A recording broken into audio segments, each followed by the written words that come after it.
Hello and welcome to Asking for a Trend. I'm Josh Lipton, and for the next half hour, we're breaking down the trends of today that'll move stocks tomorrow. There is a lot to keep track of, so we're focusing on what you need to know to get ahead of the curve. Well, investors expecting President Trump to announce new tariffs on auto imports today. We're looking at how the new developments could impact retail traders. For more, we want to bring in now Tom Sosnoff, founder and CEO of tastylive. Tom, it is always great to see you. So tariffs front and center again, Tom. We expect President Trump here to announce tariffs on the auto industry. I guess bigger picture, Tom, I'm actually very curious to get your take. You know, longtime trader like yourself, longtime student of the markets. Are there indicators you're watching, Tom, daily that suggest to you, okay, I think more panic is on the way, or no, things look good, time to back up the truck? What are you watching on a daily basis, Tom? Well, I don't actually think, hey, Josh, just to say hi to start off, I'm not sure it's either of those. I think, I'm this crazy efficient market theorist, and I always believe that everything is pretty fairly priced in when we're kind of looking at it. So I don't think there's anything that Trump is going to say or do, or the tariffs are going to impact the market in any way that's already not priced into kind of how we close today. I mean, I think that there's a certain amount of a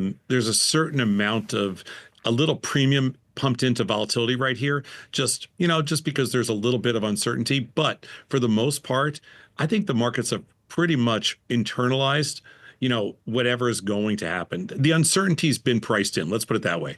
Do you think what spooks the market, Tom? I'm curious. Is it when you see a headline like, okay, tariffs are on the way, or is it just the lack of details there and the uncertainty, and that's what causes the selling? Can you separate the two? It's really hard to separate the two. You see, so I think it depends who you're asking the question. If you're asking that question to a retail investor that's just reading news, I think there's an emotional expectation from it, and they get very nervous, or they kind of or they may get nervous, or they might look at it as an opportunity. I think from a active participant in the market, if you're a trader, and you can be a retail trader, just anybody active in the marketplace, you're going to see the futures move and the markets move before you can even start to kind of internalize / commoditize that news in a way that you can apply it. So I don't think that from a trader perspective, it really has any impact other than to make you decide, hey, you know what, I'm going to sell this thing if it goes up, or I'm going to buy this thing if it goes down. And I think traders look at it differently because they're actually reacting to the market moves, whereas somebody that's just seeing the news is reacting to the news. I think they're two completely different stories. Let me get your take on some specific names that I know are on your radar. Tom, what was GameStop? Rare analysts noting, rare operating profit there for its holiday quarter. I'm curious, you look at that name, you see what? Well, I looked at GameStop's funny because I traded it for earnings last night, and we were kind of put sellers like we always are for earnings, and it worked out. But it worked out for all the crazy reasons, which was I actually hated the news in GameStop today, not because they missed their earnings or any of that kind of stuff, really because I don't consider it an interesting business model to me. Why not, Tom? Why do you say that? Well, because it feels a little .com-ish to me. It feels a little like, oh, I'm going to throw a .com on the end of my name. I'm going to buy some Bitcoin with our excess cash because we can't find a company that's going to be accretive. We can't find innovation that's going to help us build the company. We're just going to buy some digital assets because it has asymmetric upside and because the volatility is trading higher than, some multiple of risk-free rates. I mean, that's the logic there. I absolutely hate that. I think it's way too much Ponzi scheme-ish to me. And if it backfires on a principal basis, I don't like it at all. Another name I need to get your take on, and another name we talk a lot about is Tesla. Finished in the red today, Tom, although I did have a financial analyst on the show today, still bulled up on that name, sees green shoots ahead. Your thoughts on Elon Musk's company? So I trade a lot of Tesla. And the reason I trade a lot of Tesla is not because I love Tesla one way or another. The reason I trade a lot of Tesla is because it is Tesla and Nvidia. I'm an option trader, and Tesla and Nvidia are the two most active they trade the most contracts. They have the best markets and the most actively traded underlyings outside of, S&P indexes. So that's why I trade a lot of Tesla. Tesla got whacked pretty good today, but Elon, Tesla's a self-inflicted wound, and Elon made his bed, and he chose a side, and he's paying the price for that. Josh, it's weird. Tesla's a weird thing for me. I've driven a Tesla since 2015, and last week I traded in my Tesla for a Lucid. So that should tell you how I feel about Tesla, just personally. And you did that, Tom, because of the branding, because of the politics? I did it because of the politics. I did it because I did not want to drive around in a Tesla. I feel like that doesn't, it's not what I believe in. It's the reason I bought a Tesla in the first place is I was fascinated by the technology. I've had 2 Teslas, and I loved the technology. I loved the car. I thought it was really a good experience. I think the fun's been taken away from it when Elon decided he decided to get political. He decided to take a stand, and it kind of, it's a message that I don't want to send driving around in that car. But that doesn't change the way I trade. And if I think Tesla gets cheap, I'll buy it. If I think Tesla's expensive, I'll sell it.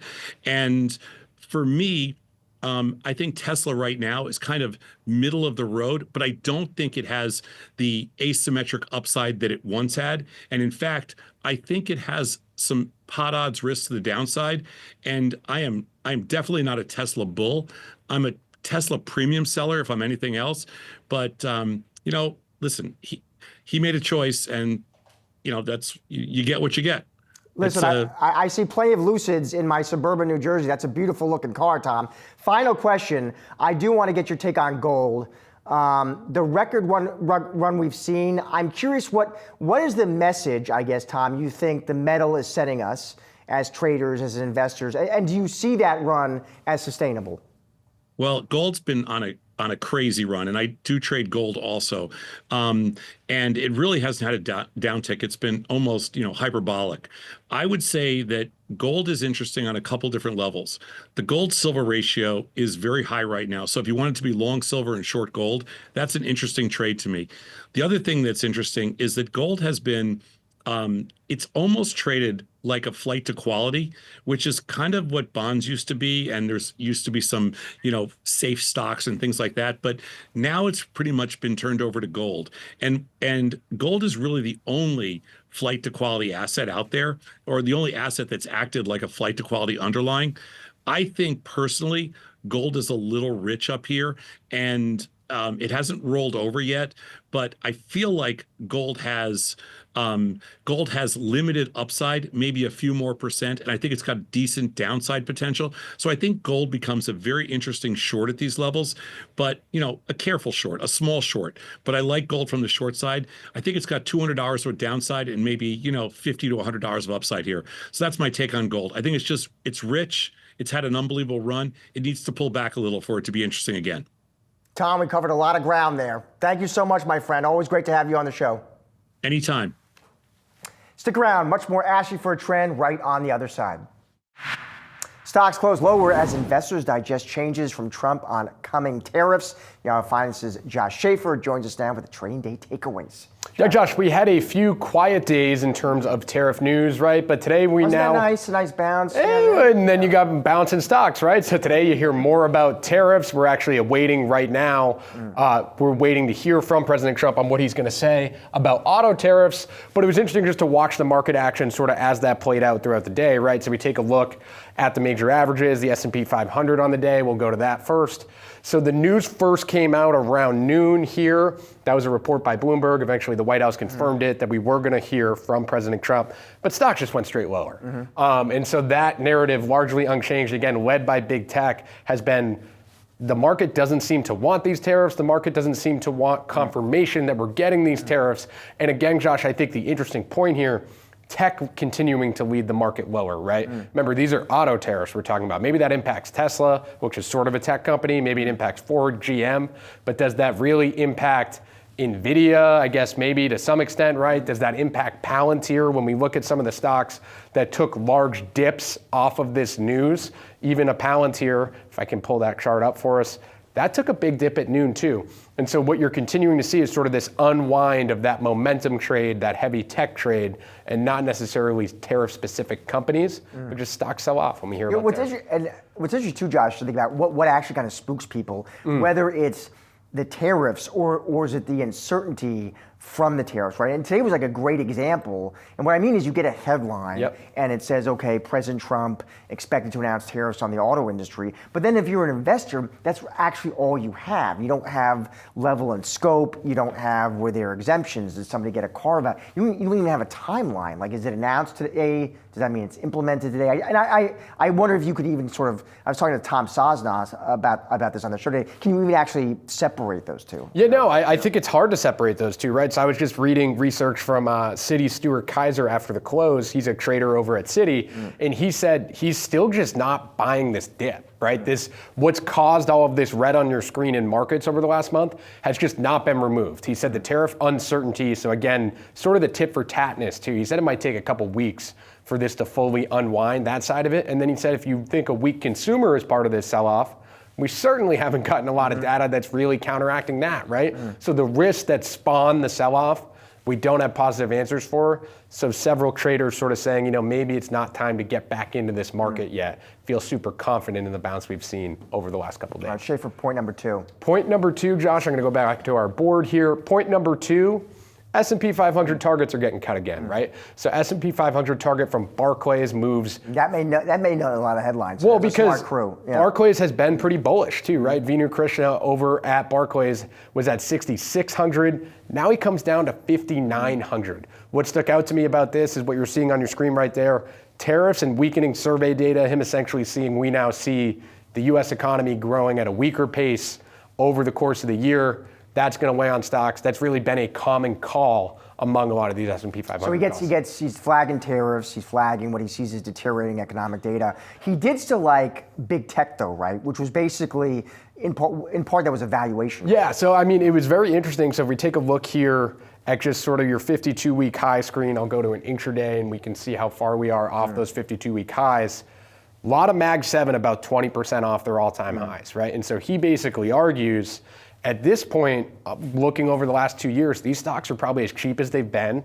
Think about where your earnings growth still is in the index. Yes, there's questions over the AI narrative, but I don't think people are really questioning the overall balance sheet of Apple, Amazon, Alphabet, Meta. Those are still considered very strong companies. And so if you're worried about any sort of economic slowing, anything weakening in the picture, he still feels confident in those strong tech names to at least continue to produce profits, continue to have strong balance sheets, and not get into some trouble that maybe some of the other more cyclical areas of the economy might. All right, stick with big tech. Thank you, Josh. Appreciate it. Stick around. Much more Ask for a Trend right on the other side. Nvidia continues to ride the AI wave as cloud giants Amazon, Google, Meta, and Microsoft scoop up as many of its chips as they can. But during Nvidia's GTC conference last week, CEO Jensen Huang repeatedly making the case for the company's next major AI innovation, and that would be robotics. And joining us now is Yahoo Finance's Dan Howley. That's right, Josh. I got to walk the floor of GTC last week, and really, outside of that, when Jensen took the stage during his keynote, he basically said, look, this is the future of AI. He called it physical AI, and he's talking about bipedal humanoid robots, those mechanical arms, as well as self-driving cars. He lumps that in that category as well. And NVIDIA's been in there for a while. He pointed out that it's a multi-million-dollar business for them, but they want to go even further. And so I was walking around. I saw Agility Robotics Digit robot there, kind of in this terrible routine of picking up things and putting it down and then picking them up and bringing them back where they were, as well as a prototype that NVIDIA's engineers had put together, not something they're looking to sell, but just an example of what their technology could do, of an arm that essentially was a robotic ultrasound. And you would just say, okay, you would talk into it and say, scan the liver, and it was a disembodied model torso, and it would just scan over this thing, find where the liver is, I guess, I'm not a doctor, and then give you a readout. And so this is where the company sees things going, and they call it a three-computer system. They started with their DGX system, their huge supercomputers for developing these AI models, then training them in their simulators, in their Omniverse. That's the second computer. And then the third computer is their Jetson Thor computer for robots that everything kind of runs on. Think of it as kind of like the robot's brain. And so that's what they're pushing as the future of AI, and where they see all of this development eventually going. And according to Jensen Huang, we're already starting to see some robots in production in companies. Agility Robotics is one of them. They have their digit on the floor helping with some logistics in a factory. And then over time, we'll start to see those. He says that's really where they'll kick off, just because it's easier to keep them from, it's more guardrails, easier to keep them from falling over, bumping into people. That's where it'll be. And then eventually, perhaps we'll see them in the real world along with those self-driving cars. Let me ask you quickly on Nvidia, because there were some reports today that got attention, which kind of raised questions about the future of its chips in China, Dan. What did you make of those headlines? Yeah, I mean, it feels like this is kind of the continuing tit for tat. Basically, this is China saying that they have new efficiency standards and that Nvidia's H20 chips don't meet those standards. And so the issue here is that things like DeepSeek were developed on the H20. Those are chips that Nvidia can actually sell in China. And so that's really going to be an issue for them. They don't expect China to grow as far as revenue goes, though. Like the U.S. does, just because of those kind of the export controls from the U.S. and now they have these issues. And finally, we still expect Trump, right, to impose tariffs on chips as well. What does that mean for tech products looking ahead? Yeah, I mean, they could get more expensive. What the issue here is, it's going to be on the semiconductor, not the product itself. Depends on how they lay this out. But there's a lot of semiconductors inside your phone, your computer. You have a chip for your modem, a chip, a CPU. You have GPUs in some computers, memory chips. So it depends on how this is all laid out. The long and short of it is, they travel in so many, in and out of different countries from their start to finish, these semiconductors. If you're hitting it every time it goes through a border, that's a big deal. And then if you hit it afterwards, when it's a finished product, that's an even bigger problem. It's either going to go to the semiconductor makers, the device makers, the stores, or us. And so there's going to be a lot of kind of back and forth. But this is a lot more complicated than putting a tariff on French wine. This is a multi-step process that's multiple borders, and so it'll be interesting to see how this kind of all shakes out. I just don't want my video games to be more expensive. So no, none of us want that, Dan. No. Thank you, my friend. Appreciate it.